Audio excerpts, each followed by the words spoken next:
அஸ்ஸலாமு அலைக்கும் வரஹ்மத்துல்லாஹி வபரகாத்துஹு.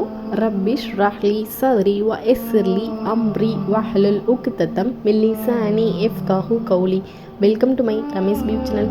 இன்ஷா அல்லாஹ் இன்னைக்கான வீடியோவில் நபிகள் நாயகம் ஸல்லல்லாஹு அலைஹி வஸல்லம் அவர்கள் தினமும் 100 முறை ஓதக்கூடிய ஒரு திக்கர். அந்த திக்கர் என்னவென்பதை தான் இன்ஷா அல்லாஹ் இன்னைக்கான பதிவில் நம்ம பார்க்க போகிறோம். ஸோ வீடியோ ஃபுல்லாக ஸ்கிப் பண்ணாமல் பாருங்கள். வீடியோக்குள்ளே போகிறதுக்கு முன்னாடி நம்மளோட சேனலை இன்னும் யாரெல்லாம் சப்ஸ்கிரைப் பண்ணாமல் வீடியோ பார்த்துட்டு இருக்கீங்களோ ஃபர்ஸ்ட் நம்மளோட சேனலை சப்ஸ்கிரைப் பண்ணி வச்சுக்கிட்டு பக்கத்தில் இருக்கக்கூடிய பெல் ஐக்கானையும் கிளிக் பண்ணி வச்சுக்கோங்க. நபி ஸல்லல்லாஹு அலைஹி வஸல்லம் அவர்கள் சொல்லக்கூடிய இந்த ஹதீஸ் புகாரியிலே 6308வது ஹதீஸாக வருகிறது. இதனை அபு ஹுரைரா ரலியல்லாஹு அன்ஹு அவர்கள் அறிவிக்கிறார்கள். அல்லாஹ்வின் மீது சத்தியமாக நான் தினமும் 100 முறை அஸ்தக்ஃபிருல்லா வ அத்தூபு இலைஹி என்று தினமும் 100 முறை கூறுவேன் என்றார்கள் அல்லாஹுடைய தூதர் நபி ஸல்லல்லாஹு அலைஹி வஸல்லம் அவர்கள்.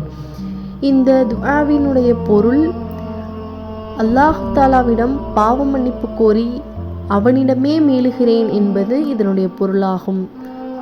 ஆகவே இன்ஷா அல்லாஹ் நம் அனைவரும் இந்த திக்ரை தினமும் ஓதி அதனுடைய நன்மைகளை பெறக்கூடியவர்களாக அல்லாஹ் தஆலா நம் அனைவருக்கும் தௌஃபீக் செய்வானாக. ஆமீன். இந்த பயனுள்ள விஷயத்தை உங்களுடைய ஃப்ரெண்ட்ஸ் அண்ட் ஃபேமிலியோடு ஷேர் பண்ணுங்கள். அதற்கான நன்மைகளை அல்லாஹ் தஆலா உங்களுக்கு வழங்குவான். இன்னும் நம்மளோட சேனலை சப்ஸ்கிரைப் பண்ணாமல் வீடியோ பார்த்துட்டு இருந்தீங்கன்னா ஃபர்ஸ்ட் நம்மளோட சேனலை சப்ஸ்கிரைப் பண்ணிவிட்டு பக்கத்தில் இருக்கக்கூடிய பெல் ஐக்கானையும் கிளிக் பண்ணி வச்சுக்கோங்க. அப்போ தான் நான் போடக்கூடிய இந்த நன்மையான விஷயங்களை நீங்கள் தினமும் தெரிந்து கொண்டு பலனடைய முடியும் இன்ஷா அல்லாஹ். அஸ்ஸலாமு அலைக்கும் வரஹ்மத்துல்லாஹி வபரகாத்துஹு.